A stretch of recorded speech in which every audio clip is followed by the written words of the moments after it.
नमस्कार, आप सभी साथियों का स्वागत है, अभिनंदन है हमारे छोटे से चैनल वैदिक गुरुकुल में। दोस्तों, आज की इस वीडियो में हम यूपी बोर्ड से जुड़े हुए जितने भी एग्जाम हो रहे हैं, बोर्ड एग्जाम, उससे जुड़े हुए टॉपिक पे आज हम चर्चा करेंगे। तो आज का यह वीडियो यूपी बोर्ड के स्टूडेंट्स के लिए इंपॉर्टेंट होने वाला है, जो लोग अभी बोर्ड के एग्जाम दे रहे हैं। तो अभी तक आपके 3 विषय के पेपर खत्म हो चुके हैं, हिंदी, मैथ्स और साइंस। अब बाकी बच गए हैं 3 पेपर, जो आपका है इंग्लिश, सोशलॉजी और ड्राइंग। तो इंग्लिश जो पेपर है, यह आपका 4 मार्च को होने वाला है। तो इंग्लिश के पेपर के दिन स्टूडेंट के सामने सबसे बड़ी चुनौती यह रहती है कि वह पेपर को समझ ही नहीं पाते हैं कि पेपर में पूछ क्या रहा है। तो आज के वीडियो में हम यही जानेंगे कि इंग्लिश का हमारा जो पेपर है, उसका पेपर पैटर्न कैसा है, कितने नंबर का क्या क्या पूछता है, कौन कौन से चैप्टर से पूछता है, कौन कौन से क्वेश्चन आते हैं, और उन सभी चैप्टर में कौन कौन से ऐसे टॉपिक है, कौन कौन से ऐसे चैप्टर हैं जो इंपॉर्टेंट है। यानी आज का वीडियो यह जो वीडियो है वो 2024 के बोर्ड एग्जाम के लिए इंग्लिश के कक्षा 10 के इंग्लिश विषय के लिए इंपॉर्टेंट होने वाला है। यानी आज का यह जो वीडियो है वो 2024 के बोर्ड एग्जाम के लिए इंग्लिश के कक्षा 10 के इंग्लिश विषय के लिए इंपॉर्टेंट होने वाला है। यानी आज के वीडियो में जो गेस्ट पेपर है वह इंग्लिश का बताया जाएगा कि आपके 2024 के बोर्ड एग्जाम में इंग्लिश के पेपर में क्या क्या आ सकता है। तो सबसे पहले हमें यह जानना होगा कि इंग्लिश के पेपर का पैटर्न कैसा है, फॉर्मेट कैसा है, क्या क्या कितने नंबर का पूछता है। तो दोस्तों, आप जानते हैं इंग्लिश का जो पेपर है वह आपका 70 नंबर का होता है। इस 70 नंबर के क्वेश्चन पेपर में दो पार्ट रहते हैं। इसको पार्ट ए और पार्ट बी, जो 70 नंबर का आपका क्वेश्चन पेपर रहता है, 2 पार्ट में डिवाइड रहता है। पहला आता है पार्ट ए और दूसरा होता है पार्ट बी। पार्ट ए में टोटल 20 मार्क्स आते हैं और पार्ट बी में टोटल 50 मार्क्स आते हैं। यानी टोटल 70 मार्क्स में से पार्ट ए में आएंगे 20 मार्क्स और पार्ट बी में आएंगे 50 मार्क्स। पार्ट ए का जो पेपर पैटर्न है वह टोटल एमसीक्यू बेस्ड रहेगा, टोटल ऑब्जेक्टिव क्वेश्चन रहेगा।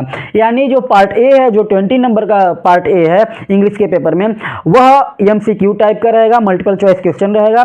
यानी इसमें 20 क्वेश्चन आपको दिए जाते हैं, जिसका आंसर ऑब्जेक्टिव टाइप का नीचे आपको दिया गया रहेगा, उसको आपको ऑब्जेक्ट पता करके टिक करना रहता है। यानी बी पार्ट ए में 20 क्वेश्चन रहेंगे, 20 नंबर का रहेगा, प्रत्येक क्वेश्चन के लिए 1 नंबर दिए गए रहेंगे और उन 20 क्वेश्चन का आंसर आपको नीचे ऑब्जेक्ट में दिया गया रहता है। उसको फाइंड आउट करके आपको एक ओएमआर सीट दिया जाता है एग्जामिनेशन हॉल में, उस ओएमआर सीट पे फिल करना रहता है। यानी पार्ट ए में टोटल 20 मार्क्स हैं, जो आपको ओएमआर बेस्ड पे, ओएमआर पे सर्किल बना के आपको पाना है। यानी 70 मार्क्स में से पार्ट ए में आपका 20 मार्क्स निकल गया, बचा कितना, पार्ट बी, जिसमें से 50 मार्क्स आएगा। तो पार्ट बी में भी सब पार्ट होते हैं, सेक्शंस होते हैं। तो पार्ट बी जो कंप्रीहेंशन कहलाता है, पार्ट ए एमसीक्यू कहलाता है, पार्ट बी में टोटल 50 मार्क्स है। इसको 4 भागों में डिवाइड किया गया रहता है। तो पार्ट बी का जो सबसे पहला सेक्शन रहता है वह होता है रीडिंग सेक्शन। रीडिंग सेक्शन ये वह टॉपिक है जो आपके एग्जाम में आता है। इसे अनसीन पैसेज के नाम से भी जाना जाता है। इसका नाम ही है अनसीन, जिसे कभी देखा ही न गया हो। यानी आपके एग्जाम में एक अनसीन पैसेज आएगा जिससे कुछ क्वेश्चन पूछे गए रहते हैं, वह आपके किसी भी टॉपिक का, किसी भी चैप्टर से नहीं जुड़ा होगा। यानी आपका जो टेक्स्ट बुक है, आपका जो बुक है, उसमें से नहीं आएगा या आउट ऑफ बुक आएगा। इसका नाम ही है अनसीन पैसेज। यह आपके ग्रामर के नॉलेज के हिसाब से आता है कि आपने ग्रामर में क्या क्या पढ़ा है, उसका यूज करके आपको इस अनसीन पैसेज से आंसर को फाइंड आउट करना रहता है। तो टोटल पूरे 70 नंबर के पेपर में अनसीन पैसेज से 10 नंबर का क्वेश्चन आता है। यह 2 पैसेज करके आएगा। पहला पैसेज आएगा से पार्ट ए में, दूसरा पैसेज आएगा पार्ट बी में। पार्ट ए में जो पैसेज आएगा उसमें से 3 एमसीक्यू पूछे रहेंगे। पार्ट बी में जो पैसेज आएगा वह टोटल 7 नंबर का आएगा। यानी अनसीन पैसेज से टोटल 70 नंबर में 10 नंबर का क्वेश्चन आएगा। उसमें से 3 नंबर का पार्ट ए में आ जाएगा, 7 नंबर का पार्ट बी में आएगा, जो कंप्रीहेंशन है। यह एमसीक्यू हो जाएगा और इसे लिखना रहेगा। तो जो अनसीन पैसेज है वह आपके पार्ट बी में जो आएगा एक पैसेज दे देगा, उसमें से आपसे 4 प्रश्न पूछे गए होंगे, जिसका आंसर उस टोटल पैसेज में ही दिया गया होगा। आपसे 4 प्रश्न पूछे गए होंगे, अनसीन पैसेज दिया होगा, उसके नीचे 4 प्रश्न दिए गए होंगे। उन प्रश्न को पढ़ के आपको समझना होगा कि आपसे पूछ क्या रहा है और उसका आंसर आपको दिए गए पैसेज में ही मिलेगा। उस पैसेज से खोज के आपको उसका आंसर लिखना पड़ेगा, तब जाके आपको 7 नंबर मिलेगा। यानी पार्ट बी में से जो 50 नंबर का है, इसमें से 7 नंबर का आपका आ जाएगा अनसीन पैसेज, जिसमें 4 प्रश्न पूछे गए होंगे। पहला प्रश्न 2 नंबर का, दूसरा प्रश्न 2 नंबर का, तीसरा प्रश्न 2 नंबर का, चौथा प्रश्न 1 नंबर का। यानी टोटल 50 मार्क्स में से 7 मार्क्स जो है वह अनसीन पैसेज से आएंगे, जो सेक्शन ए में आता है, जिसका नाम है रीडिंग। इसके जस्ट बाद आता है सेक्शन बी, जिसका नाम है राइटिंग। राइटिंग में 2 क्वेश्चन आते हैं, एक 4 नंबर का आएगा और एक 6 नंबर का आएगा। राइटिंग में जो आता है वह टॉपिक है, पहला लेटर या एप्लीकेशन आता है, इसके साथ साथ दूसरा रिपोर्ट या आर्टिकल आता है। लेटर या एप्लीकेशन 4 नंबर का आता है, रिपोर्ट या आर्टिकल 6 नंबर का आता है। यानी जो दूसरा हमारा सेक्शन है पार्ट बी में राइटिंग वाला, इसमें 2 क्वेश्चन दिए जाएंगे, पहला 4 नंबर का, दूसरा 6 नंबर का। तो 4 नंबर का जो है वह लेटर हो सकता है या एप्लीकेशन, लेटर भी देगा एप्लीकेशन भी देगा, दोनों में से कोई एक करना रहेगा। और दूसरा जो 6 नंबर का है वह रिपोर्ट लिखना होगा या आर्टिकल लिखना होगा, दोनों दिया गया रहेगा, दोनों में से कोई एक लिखना होगा। यानी जो सेक्शन बी जो हमारा राइटिंग है, इसमें 2 चीज पूछा जाएगा, लेटर या एप्लीकेशन, उसके साथ साथ रिपोर्ट या आर्टिकल। तो लेटर में क्या क्या आ सकता है 2024 में, वह इंपॉर्टेंट है, उसे नोट कर लीजिएगा। लेटर में आपको आ सकता है, write a letter to your friend inviting him to attend a marriage ceremony. यानी एक लेटर अपने मित्र के पास लिखिए, अपने फ्रेंड के पास लिखिए, इनवाइट करते हुए, ताकि वह आपके भैया या दीदी का मैरिज सेरेमनी अटेंड कर सके। यानी मैक्सिमम गारंटी है 2024 के बोर्ड एग्जाम इंग्लिश पेपर में लेटर जो आएगा वह अपने मित्र के पास लिखना होगा और उसे इनवाइट करना होगा कि वह आपके घर शादी है और आपके घर के शादी में वो आए और उसे अटेंड करें। शादी के साथ साथ हो सकता है वह शादी के जगह बर्थडे पार्टी भी दे दे। यानी लेटर मैक्सिमम गारंटी है वो अपने मित्र के पास लिखने के लिए देगा, शादी अटेंड करने के लिए या फिर बर्थडे पार्टी अटेंड करने के लिए। हो सकता है इसके अलावा लेटर में आपको एक लेटर पापा के पास लिखने के लिए भी आ सकता है, जिसकी प्रोबेबिलिटी ज्यादा है कि आप अपने फादर के पास एक लेटर लिखिए, उनसे रिक्वेस्ट करने के लिए कि वो आपके पास पैसा भेजे, जिससे आप अपना बुक्स खरीद सके, अपनी तैयारी के लिए बुक्स खरीद सके। यानी लेटर में 2 लेटर इंपॉर्टेंट है, पहला फ्रेंड के पास लेटर लिखना है इनवाइट करने के लिए, शादी में आने के लिए। दूसरा लेटर अपने फादर के पास लिखना है, उनसे रिक्वेस्ट करने के लिए, ताकि वो पैसे भेजे, जिससे आप अपना कॉम्पिटिटिव एग्जाम की तैयारी कर सकें। लेटर में यह 2 टॉपिक इंपॉर्टेंट है। एप्लीकेशन में क्या क्या इंपॉर्टेंट है, एप्लीकेशन जब भी लिखने के लिए आएगा तो वह आपको अपने स्कूल के प्रिंसिपल के पास ही लिखने के लिए आएगा। तो अपने स्कूल के प्रिंसिपल के पास एप्लीकेशन लिखने के लिए किस किस टॉपिक पे दे सकता है, तो पहला टॉपिक आपका हो जाएगा फुल फी कंसेशन, फीस माफ करने के संदर्भ में भी आपसे एप्लीकेशन लिखने के लिए एग्जाम में आ सकता है, सबसे ज्यादा चांसेस इसके हैं। इसके साथ साथ एक एप्लीकेशन और लिखने के लिए आ सकता है अपने प्रिंसिपल के पास, जो आपके विद्यालय में होने वाले इवनिंग गेम या फिर लाइब्रेरी या पानी की व्यवस्था या क्लीनिंग की व्यवस्था को सुदृढ़ करने के लिए, सही करने के लिए, इंप्रूव करने के लिए। यानी जो एप्लीकेशन है वह आपको हर हाल में अपने प्रिंसिपल के पास ही लिखने के लिए आएगा। पहला जो इंपॉर्टेंट टॉपिक है एप्लीकेशन लिखने के लिए, वह हो सकता है आपको फुल फी कंसेशन पे दे दे, या फिर आपके विद्यालय में होने वाली असुविधाएं जैसे लाइब्रेरी की व्यवस्था, इवनिंग गेम की व्यवस्था और जो है कि पानी की व्यवस्था, इसके साथ साथ स्वच्छता की व्यवस्था के लिखने के लिए आपको एप्लीकेशन दे सकता है। यानी लेटर या एप्लीकेशन दोनों में से कोई एक ही लिखना होगा। लेटर में 2 लेटर तैयार कर लेंगे, अपने फ्रेंड के पास लिखना है शादी में आने के लिए, पापा के पास लिखना है पैसा मंगाने के लिए। एप्लीकेशन में 2 एप्लीकेशन तैयार कर लेंगे, एक अपने स्कूल के प्रिंसिपल के पास लिखना है जो आपके फुल फी कंसेशन पे होगा, दूसरा आपके स्कूल के प्रिंसिपल के पास ही लिखना है जो आपके स्कूल में लाइब्रेरी या इवनिंग गेम की व्यवस्था के लिए होगा। यानी लेटर और एप्लीकेशन में यह दोनों टॉपिक इंपॉर्टेंट है। इसके साथ साथ आ गया रिपोर्ट या आर्टिकल। रिपोर्ट या आर्टिकल में आप 4 तैयार करके जाएंगे, चारों में से डेफिनेटली कोई न कोई एक आ जाएगा। तो रिपोर्ट या आर्टिकल में सबसे पहला रिपोर्ट या आर्टिकल तैयार कर लेंगे, विजिट टू अ जू, एक चिड़ियाघर का दृश्य। यहाँ रिपोर्ट या आर्टिकल में आपको 4 हेडिंग दिया जाएगा, जो इंस्ट्रक्ट आपको करेगा कि आपको जो इसके बारे में रिपोर्ट या आर्टिकल लिखना है उसका हेडिंग दे देगा कि आपको इस सेंस में लिखना है, इस परिप्रेक्ष्य में लिखना है। तो आपको जो रिपोर्ट या आर्टिकल लिखना है इसमें से सबसे पहला इंपॉर्टेंट जो है वह है विजिट टू ए जू या फिर विजिट टू ए फेयर, एक चिड़ियाघर का दृश्य या फिर एक मेले का दृश्य या फिर एक इलेक्शन सीन का भी दृश्य आ सकता है। यानी जो लेटर या एप्लीकेशन है इसमें से 4 आप तैयार कर लेंगे, पहला विजिट टू ए जू, दूसरा विजिट टू ए फेयर, तीसरा इलेक्शन सीन, चौथा जो है वह आ सकता है celebrating of independence day on your college. यानी जो चौथा टॉपिक है वह इंडिपेंडेंस डे सेलिब्रेट करने के लिए ऊपर आ सकता है कि आपके कॉलेज में इंडिपेंडेंस डे कैसे सेलिब्रेट किया जाता है। यानी रिपोर्ट या आर्टिकल में 4 तैयार करके चले जाएंगे। एक जू पे लिखने के लिए, चिड़ियाघर हो गया, और उसके साथ साथ मेला पे लिखने के लिए, या फिर एक इलेक्शन सीन पे लिखने के लिए, या फिर जो है इंडिपेंडेंस डे कैसे सेलिब्रेट किया जाता है आपके कॉलेज में, उस पे लिखने के लिए आपको आर्टिकल या रिपोर्ट आ जाएगा। इन चारों में से कोई तैयार कर लेंगे, एक डेफिनेटली फंस जाएगा। यह दोनों मिला के 10 नंबर का होगा, यानी सेक्शन ए से 7 नंबर, सेक्शन बी से 10 नंबर, दोनों मिला के कितने नंबर हो गए? 17 नंबर। अब बाकी बच गए 33 नंबर, उसको कैसे डिस्ट्रीब्यूट करेगा आइए देख लेते हैं। तीसरा सेक्शन जो है उसका नाम है ग्रामर, यानी जो सेक्शन नंबर सी है उसमें आपको ग्रामर से जुड़े हुए प्रश्न पूछे जाएंगे। ग्रामर जो है वह टोटल 10 नंबर का पूछा जाएगा, जिसमें से 4 क्वेश्चन दिए गए होंगे। ग्रामर जो सेक्शन सी है इसमें 10 नंबर का मार्क्स आएगा और टोटल इसमें 4 क्वेश्चन आपसे पूछे गए होंगे। जिसका नंबर जो होगा, जिसका नंबर सिस्टम होगा वह कैसे होगा? पहला क्वेश्चन 2 नंबर का, दूसरा क्वेश्चन 2 नंबर का, तीसरा क्वेश्चन 2 नंबर का, चौथा क्वेश्चन 4 नंबर का। सबको ऐड करेंगे तो टोटल ग्रामर से 10 मार्क्स के क्वेश्चन आएंगे। तो जो ग्रामर में सबसे पहला जो टॉपिक आएगा वह आएगा नरेशन। नरेशन क्या होता है आप लोग पढ़े होंगे, डायरेक्ट या इनडायरेक्ट नरेशन होता है। किसी के द्वारा कहे गए बातों को डायरेक्ट लिखना रहता है, उसको अपने लैंग्वेज में कन्वर्ट करना रहता है, इनडायरेक्ट हो जाता है। तो नरेशन में मैक्सिमम नरेशन जो है वह 2 नंबर का आएगा, और नरेशन जो है वो मैक्सिमम गारंटी है वह आपको इंटेरोगेटिव सेंटेंस का ही दे सकता है। पहले नरेशन में पहला तैयार कर लेंगे इंट्रोगेटिव सेंटेंस का नरेशन, दूसरा तैयार कर लेंगे इंपरेटिव सेंटेंस का नरेशन। यह दोनों अगर नहीं देता है तब जाके आपको दिया जाएगा असर्टिव सेंटेंस का नरेशन। यानी सबसे इंपॉर्टेंट नरेशन में जो सेंटेंस है उसमें सबसे इंपॉर्टेंट आप प्रिपेयर कर लेंगे इंट्रोगेटिव सेंटेंस का, दूसरे नंबर पे प्रिपेयर कर लेंगे आप जो है कि इंपरेटिव सेंटेंस का, तीसरे नंबर पे प्रिपेयर कर लेंगे असर्टिव सेंटेंस का। तो उसके साथ साथ 2 नंबर का आएगा वॉइस। वॉइस भी 2 टाइप के होते हैं, एक्टिव वॉइस और पैसिव वॉइस। आपको एक्टिव वॉइस में कोई सेंटेंस देगा उसको कन्वर्ट करना होगा पैसिव वॉइस में।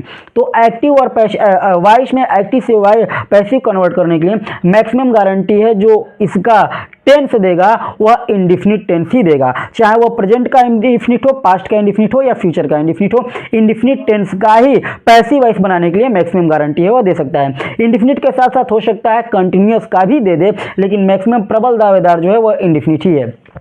नरेशन में सबसे इंपॉर्टेंट इंट्रोगेटिव सेंटेंस है, उसके बाद इंपरेटिव, फिर असर्टिव, और वॉइस में सबसे इंपॉर्टेंट टेंस इंडिफिनिट है, उसके बाद कंटिन्यूअस। इसके साथ साथ आएगा 2 नंबर का पंक्चुएशन। पंक्चुएशन क्या होता है? शुद्धता, लिखे गए सेंटेंस को ग्रामेटिकल रूल के हिसाब से लिखना ही पंक्चुएशन कहलाता है, यानी किसी सेंटेंस को शुद्ध करना ही पंक्चुएशन कहलाता है। इसमें कैपिटलाइजेशन यूज किया जाता है, सिंबल यूज किया जाता है, और उसके साथ साथ जो है कि जितने भी सिंबल यूज होते हैं, जितने भी कामा वगैरह यूज होता है, सबका यूज जो है पंक्चुएशन में होता है। तो आपको पंक्चुएशन 2 नंबर का देगा, एक सेंटेंस देगा, उसी में कहाँ कैपिटल लेटर यूज होगा, कहाँ कामा यूज होगा, कहाँ क्वेश्चन मार्क, कहाँ फुल स्टॉप, कहाँ एक्सक्लेमेशन मार्क यूज होगा, उसी को यूज करके आपको 2 नंबर दिया जाएगा, जिसे पंक्चुएशन कहा जाता है। पंक्चुएशन कन्फर्म है, आपको जो पंक्चुएशन देगा वह नरेशन टाइप का ही देगा, क्योंकि नरेशन जब आप पढ़े होंगे तो नरेशन में जो डायरेक्ट नरेशन होता है उसके 2 भाग होते हैं, पहला रिपोर्टिंग वर्ब, दूसरा का रिपोर्टेड स्पीच। तो रिपोर्टिंग वर्ब के जस्ट बाद नीचे कामा लगा हुआ होता है, रिपोर्टेड स्पीच हमेशा डबल इन्वर्टेड कामा में होता है, और रिपोर्टेड स्पीच का पहला लेटर कैपिटल लेटर होता है। तो इसी कामा और डबल इन्वर्टेड कामा और कैपिटल लेटर का प्रयोग आपको करना होगा पंक्चुएशन में। तो जो पंक्चुएशन आएगा वह नरेशन का डायरेक्ट नरेशन जो आपको एग्जाम में देगा ठीक उसी से जुड़ा हुआ होगा। मैक्सिमम गारंटी है पंक्चुएशन में जो आपका पंक्चुएट करने के लिए जो सेंटेंस आएगा वह नरेशन का ही होगा। चौथा जो इसमें 4 नंबर का जो क्वेश्चन आने वाला है वह है ट्रांसलेशन। ट्रांसलेशन में कोई भी गेस काम नहीं करेगा, ट्रांसलेशन कुछ भी दे सकता है, बहुत टफ भी नहीं देगा, बहुत इजी भी नहीं देगा। यानी ट्रांसलेशन जो है वह मॉडरेट रहेगा, ना बहुत आसान रहेगा ना बहुत ज़्यादा कठिन रहेगा। और ट्रांसलेशन में 4 सेंटेंस को ट्रांसलेट करना होगा जो एक पैसेज होगा। ऐसा नहीं है कि चारों सेंटेंस जो है वह अलग अलग होंगे, नहीं, चारों का आपस में कोरिलेशन होगा और 4 सेंटेंस को ट्रांसलेट करके आपको 4 नंबर दिए जाएंगे। तो टोटल ग्रामर से 2 नंबर का नरेशन, 2 नंबर का वॉइस, 2 नंबर का पंक्चुएशन, 4 नंबर का ट्रांसलेशन, टोटल मिला के ग्रामर से आपको 10 नंबर का प्रश्न पूछा जाएगा। यानी सेक्शन सी तक हमने कवर कर लिया। 7 + 10 + 10 बराबर 27 नंबर। अब बच गया हमारा 23 नंबर, वह आएगा आपका सेक्शन नंबर डी से। यानी जो पार्ट बी है वह 50 नंबर का होता है। 4 सेक्शन दिए गए हैं। पहला सेक्शन अनफिनिश्ड पैसेज से 7 नंबर, दूसरा सेक्शन जो है वह राइटिंग से 10 नंबर, तीसरा सेक्शन ग्रामर से 10 नंबर, चौथा सेक्शन लिटरेचर लिटरेचर का है जो 23 नंबर का होगा। इस 23 नंबर में लिटरेचर से आपको दिया जाएगा जो आपके टेक्स्ट बुक में पढ़ाया गया होगा। लिटरेचर के भी आपके टेक्स्ट बुक में 3 भाग हैं, प्रोज, पोएट्री और सप्लीमेंट्री। तो इन तीनों से मिला के आपको 23 नंबर का प्रश्न पूछा जाएगा। तो सबसे पहला लिटरेचर में आता है प्रोज वाला पार्ट। तो प्रोज से टोटल आपको 10 नंबर का प्रश्न पूछा जाएगा। जो प्रोज आपको पढ़ाया गया होगा, प्रोज में टोटल आपको 10 नंबर का क्वेश्चन पूछा जाएगा, जिसमें से 3 क्वेश्चन दिए गए होंगे। पहला क्वेश्चन 3 नंबर का होगा, दूसरा क्वेश्चन भी 3 नंबर का होगा, तीसरा क्वेश्चन भी 4 नंबर का होगा। टोटल मिला के आपको 10 नंबर के प्रोज से पूछे जाएंगे। यानी लिखने कितने हैं? 3, लेकिन आपको दिया गया होगा टोटल 6 क्वेश्चन। इन दोनों को मिला के जो है कि 3 नंबर का है, 3 नंबर का है, इन दोनों को मिला के 4 क्वेश्चन देगा। 3 नंबर के लिए 2 क्वेश्चन देगा, दोनों में से कोई एक करना रहेगा। इस 3 नंबर के लिए भी 2 क्वेश्चन देगा, दोनों में से कोई एक करना होगा। इस 4 नंबर के लिए भी 2 क्वेश्चन देगा, दोनों में से कोई एक करना होगा। कुल मिला जुला के 6 क्वेश्चन आपको प्रोज से दिए जाएंगे, जिसमें से केवल 3 ही आपको करने हैं। पहला जो 2 क्वेश्चन दिया जाएगा उन दोनों में से कोई एक करना है जो 3 नंबर का होगा। दूसरा जो 2 दिया जाएगा उन दोनों में से कोई एक करना होगा जो 3 नंबर का है। तीसरा जो 2 दिया जाएगा उन दोनों में से कोई एक करना है जो 4 नंबर का होगा। तो टोटल मिला के प्रोज से हमारा 10 नंबर का आएगा, 3 क्वेश्चन करना रहेगा। प्रोज में कौन कौन से चैप्टर इंपॉर्टेंट है, आइए हम इसे जान लेते हैं। तो प्रोज में जो चैप्टर इंपॉर्टेंट है उसमें से सबसे पहला इंपॉर्टेंट चैप्टर है अ लेटर टू गॉड। जो आप लेंचो वाला कहानी पढ़े होंगे, लेंचो जो है गॉड के पास एक पत्र लिखता है, तो उससे जुड़ा हुआ क्वेश्चन सबसे इंपॉर्टेंट है, वह आ सकता है। इस टॉपिक से, इस चैप्टर से भी सबसे ज़्यादा क्वेश्चन आ सकते हैं। दूसरे नंबर पर है Nelson Mandela long walk to freedom. जो दूसरा चैप्टर आपको पढ़ाया गया होगा वह यही है, Nelson Mandela long walk to freedom. इसमें से भी मैक्सिमम गारंटी है आपके प्रश्न आ सकते हैं। जो तीसरा टॉपिक जो है, तीसरा चैप्टर जो है वो इंपॉर्टेंट है, वह है from the diary of Anne Frank. Anne Frank के डायरी का जो चैप्टर दिया गया है उससे भी ज्यादा क्वेश्चन आपको प्रोज में दिया जा सकता है। चौथा जो लेसन सबसे इंपॉर्टेंट है वह है मैडम राइड्स द बस। यानी टोटल प्रोज में आपको 9 चैप्टर दिए गए हैं, 9 चैप्टर में से केवल 4 चैप्टर आप पढ़ के जाते हैं, और letter to God, Nelson Mandela long walk to freedom, from the diary of Anne Frank, और चौथा जो है मैडम राइड्स द बस। इन चारों लेसन को आपको आप तैयार कर लेंगे तो चारों लेसन से जो 10 नंबर दिए गए हैं 3 क्वेश्चन का, वह डेफिनेटली आपको मिल जाएगा।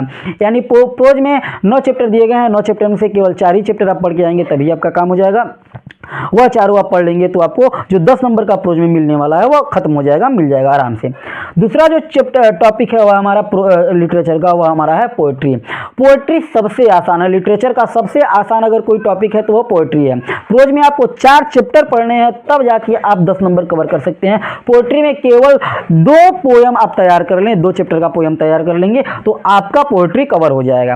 पोएट्री से 2 क्वेश्चन दिए जाएंगे, वह दोनों क्वेश्चन जो है वह 3+3 करके दिया गया होगा, 6 मार्क्स का होगा। पहला पोएट्री 3 नंबर का है, इसमें भी 2 क्वेश्चन दिया गया होगा। एक क्वेश्चन जो आपके प्रश्न से कि आपके किसी पोयम से जुड़ा हुआ होगा उसका आंसर पूछेगा, और दूसरा अल्टरनेट करके इसी 3 नंबर में आपको दे देगा 4 लाइन का कोई पोयम लिखने के लिए।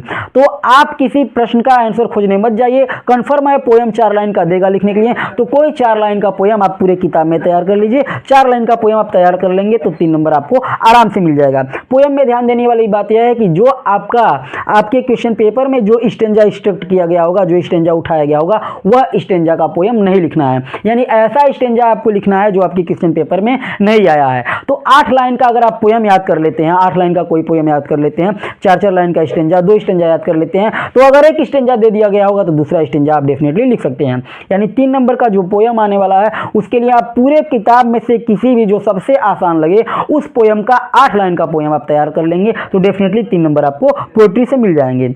जो दूसरा 3 नंबर है वह आपको सेंट्रल आइडिया लिखना होगा।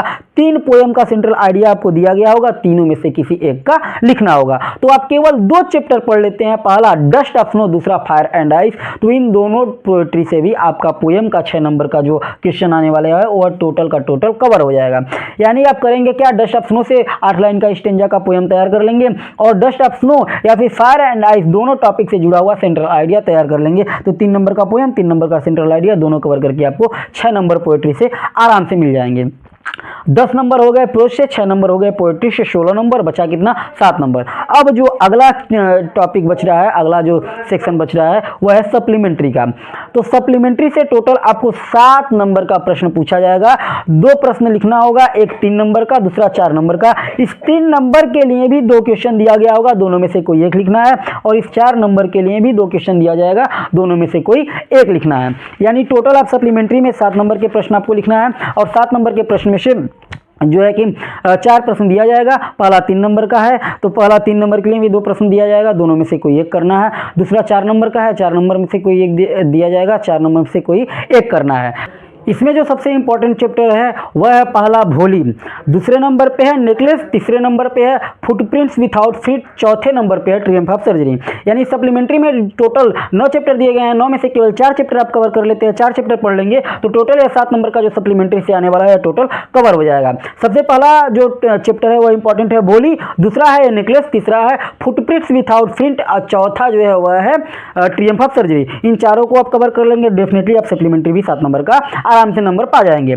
तो टोटल आपके पार्ट बी में जो 50 नंबर का था उसमें से 7 नंबर अनसीन पैसेज हो गया, 10 नंबर राइटिंग से हो गया जो लेटर और एप्लीकेशन आपको लिखना है, और 10 नंबर ग्रामर से हो गया जिसमें नरेशन, वॉइस, पंक्चुएशन और ट्रांसलेशन आने वाला है। 23 नंबर आपके लिटरेचर से हो गया जिसमें से प्रोज से 10 नंबर, पोएट्री से 6 नंबर और सप्लीमेंट्री से 7 नंबर आने वाले हैं। टोटल पार्ट बी में हमने मिला के 50 नंबर के इंपॉर्टेंट क्वेश्चन का डिस्कशन आज हमने किया, और 20 नंबर का जो आएगा पार्ट ए में एमसीक्यू, उसमें किसी का कोई गेस चलने वाला नहीं है। वह 20 नंबर जो है इन्हीं सभी टॉपिक से जुड़ा हुआ, लिटरेचर से, ग्रामर से और जो है कि पैसेज से जुड़ा हुआ ही क्वेश्चन आएगा।